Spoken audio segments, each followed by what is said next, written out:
Rondom in Friesland verdwijnen Lietse dorpsskwalen. De verschillende onderwijsstichtingen hadden te krijgen met aannemende leerlingenaantallen vanwege de krimp van de bevolking. Fusie is dan haar een oplossing. Een Lietse squale liep als mits de marren op de gaast, maar is daar de dupe van.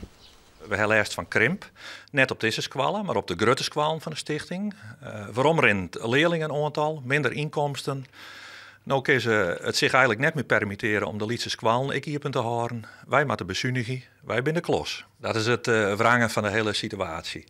Wij dachten nou we kleren wien, omdat we leerlingen hebben, 27, 28 op dit moment. En voor de inspectie ben we green, dus we hebben een goede kwaliteit, daar ben we grutskop. En nu is het dus eigen club die zegt van wij stellen een oren norm, een oren kwaliteitsnorm. Stichting Paludara wil op zijn meest 4 groepen op squallen hebben. Dat is minimaal 64 baan en dat helje ze neer. Nou is de gaasmer vliegen ze ook abbegeer, volsgeren en eerst hem de dorpssquallen. En dat komt goed aan bij onze ouders, bij ons personeel, bij de leerlingen, bij mij.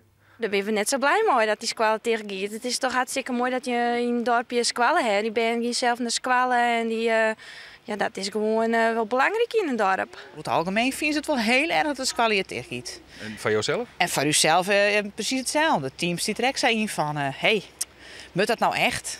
Ja, bij ons kwam het echt hut binnen, om het samen te zeggen. Zonder de onderwijsinstellingen die de squallen beheren, hebben de Lietse squallen niet genoeg geld om bestaan te blijven. Maar nu lukken ze in gewerking met de squallen zelfs toch de stekker eruit. Ja, dus ik ondankbaar wat dat betreft vanuit Paludara. Maar zo is het wel. We moeten nog zelfs de kraan dichtdraaien. En ja, als we dat voorkomen kunnen, dan zitten we daar alles voor doen. Nou hebben we wel eens wat politieke typen gewoon. Sander de Rauwe had je west, Tweede Kamerlid. Minister Bijsterveld had je west. Kun je daar nog wat verwachten?